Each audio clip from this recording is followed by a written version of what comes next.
children, how are you? I hope you are fine. Children, we have completed 3 chapters of our English reader book in the month of April.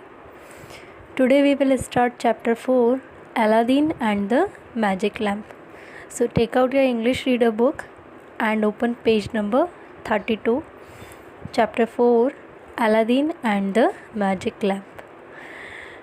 You have to read with me. So let's start. Chapter 4, Aladdin and the Magic Lamp. Aladdin was playing with his friends in the street. A stranger saw him.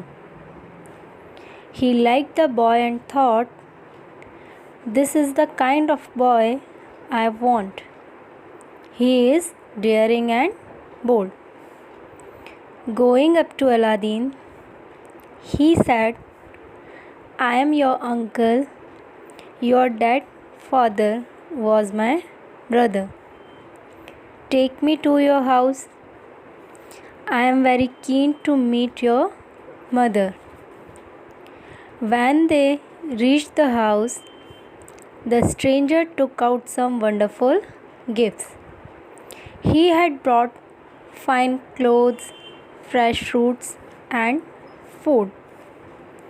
The poor woman was surprised. "Here are some gifts for you. I really want to look after my brother's family," said the stranger. Aladdin liked his new clothes and his new uncle. In fact, the stranger was a magician. He was old and sly. He wanted to use Aladdin for his own gain. One evening, Aladdin's so-called uncle took him to a wonderful garden. There, he collected some dry leaves and wood. He lit a fire. The old man threw in some magic powder. At once, everything shook and the ground caved in. Aladdin could not believe his eyes. "Go down the steps, Aladdin. At the end, you will come to the temple in a garden. In a niche, you will find a little lamp burning. Blow out the lamp and bring it to me." The old man told Aladdin. He also gave him a magic ring to keep him from all harm. Aladdin did exactly as he was told. When he went down the narrow steps, he found himself in a cave filled with treasure. He saw a golden tree with fruits of rubies and emeralds. The ground was covered with heaps of gold. Priceless gems and other treasures were scattered about. He put a handful of gems into his pockets. At last, he picked up the lamp and came up the steps. It was not easy for Aladdin to climb up the steps with the lamp in one hand. "Please help me, uncle," said Aladdin. However, the old man wanted only the lamp.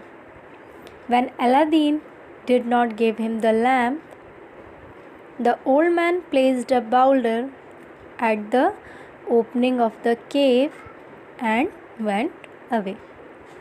Aladdin sat on the steps and began to cry. By chance, he rubbed the magic ring, and behold, a genie stood before him.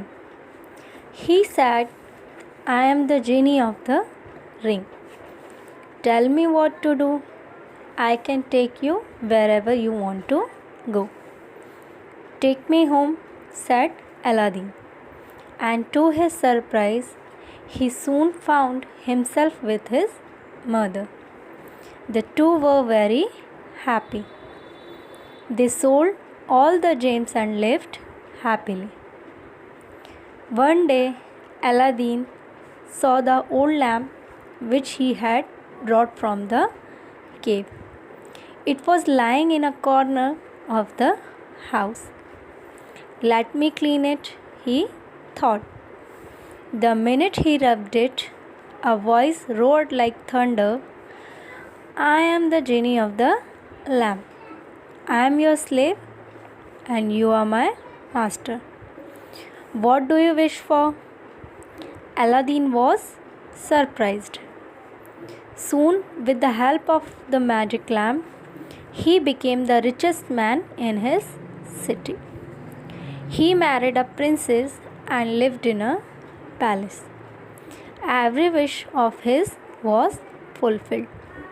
The powerful magician had gone away for some time but was soon back. This time he had another plan. He took a basket full of lamps and went around calling out in the streets, change your old lamp for a new one. One of Aladdin's helpers heard his call. She told the princess, who gave away the old lamp and got a new one in exchange. She had no idea that the old lamp was in fact the magic lamp. When Aladdin came back, he realized that the magician had tricked him. However, it was too late. The old man had taken away his palace and the princess too, to his own city. Once again, Aladdin took the help of the magic ring. With the help of the genie of the ring, he found the princess. Aladdin bought a powder and asked the princess to mix it in the magician's drink. As soon as the magician drank it, he fell unconscious. Aladdin found the magic lamp that the magician had stolen from him and rubbed it. The genie appeared. He asked the genie to bring the palace back to his city, which the genie did at once. Aladdin and the princess lived happily for many years. So children, this is the chapter. Whenever you will be free, read this chapter once again, okay? And if you like my videos, then please subscribe my channel. Have a nice day. Be safe.